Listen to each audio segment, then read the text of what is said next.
分岔口到了，只可以走。身邊嘅朋友好似都有同我嘈過交，即係留得低嘅都會有碰撞過、爭執過。我通常都係會選擇快解決嘅，有呢啲經歷都成為即係點樣可以令到我個友誼更加深嘅其中一個養分。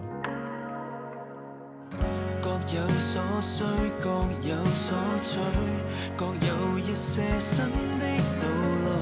我身邊嘅我唔多呢啲情況發生嘅，通常就直接流走嘅，一係就可能已經再唔係同一個社交圈子一齊去生活咯。佢又唔係特登唔覆大家，只不過係大家嘅慢慢嘅生活圈子、路向、思想，所有嘢都開始唔同，咁就會慢慢流走㗎啦。即係除非你好珍惜個關係，好好去維持佢。如果唔係，咁有啲人係可能喺你嘅生命中途落車去其他站，咁咪就咁咯，又唔使特登去。以前嘅話可能就會會執着。點樣去處理一個關係？但係依家就有啲關係咪完咗就由佢完咗咯，當上一堂咁樣。想清楚一起揀好方向走。呢個都係我覺得係一個緣分問題嚟嘅啫。你同嗰個人有緣分，你哋夾硬唔同都好個世界，佢都會明白到你。你哋冇緣分，就算你哋係做緊一模一樣嘅嘢，佢都係可以唔明白你。就好似啱啱我去韓國，我同台灣隊友咁樣。其實我哋呢10年來，你話係咪真係好常見面？咁梗係唔係啦，大家各自有各自嘅忙。但係每次見面嘅時候，都會有一個好濃烈嘅感覺。咁我覺得呢個就係做一個好朋友嘅其中一個好緊要嘅元素咯。如果你哋嘅緣分夠，其實係可以超越啱啱以上所講嘅所有問題。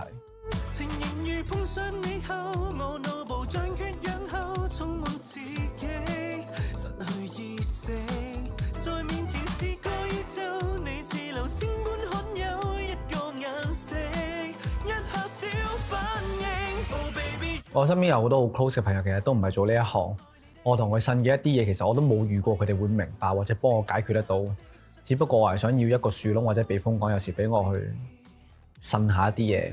我係分享者比較多嘅，我冇乜聽人講嘢嘅。其實呢個係一啲自私嘅呢個行為，因為通常我都係單方面去輸出，有時會無形係俾一啲即係你將你嘅壓力、你嘅負能量去分享俾你嘅朋友。其實係學習緊，有啲嘢就盡量自己解決到就自己解決咯。依家就未必需要下都真係要揾人傾，好似以前咁。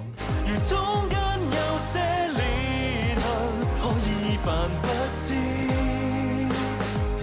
跪地求什麼，在乎什麼，問憑什麼，粗心大意，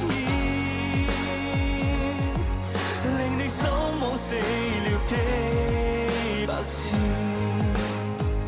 細個小學咯，有一個同學係日日都係會即係指定時間、指定地點就會喺嗰個位度等，然後一齊返學。咁就係我第一次感覺有一個係好似出生入死嘅嗰陣，應該未有小學未有兄弟呢個概念。佢就係我一個好朋友啦。小學可能會上下朋友嘅屋企玩啊咁樣噶嘛。我婆婆啊嗰時就話：呢個係你書友啊。佢話：佢唔係我書友，佢係我好朋友。咁我就話係會好盡力去釐清呢個書友同埋好朋友嘅關係。如果給我選擇權，從頭開始。但係嗰個小學個同學就因為去到中學嘅時候，大家升咗上唔同嘅中學，就開始斷斷續續咁，大家嗰個 long D 關係啦。咁啊，去到中學都有一班就好似啱啱我講嘅，我到而家係我嘅 PT 啦。佢哋係我嗰時我中一開始同班坐隔離嘅一個人。喺我中五嗰年啦，咁就其實學校可以玩嘅嘢，大部分我都玩過晒㗎啦。咁我就同班一位同學就走咗去報咗一個中文朗誦嘅比賽。好深刻嘅係咁比賽當日啦，嗰篇嘢係黃鶴樓。我讀完嗰個名，我已經開始笑啦。但我可以攞優異喎，呢個係我其中一個中學嘅時候同一個朋友有一個幾深刻嘅回憶。其實我身邊有幾個中學同學，即係譬如好似我依家我個 PT 咁樣啦。因為我喺佢身上學到嘅嘢就係佢好清晰知道自己做緊乜嘢。佢由中學開始，佢就已經好清楚知道佢係好中意喐身喐勢，佢好中意打嘅。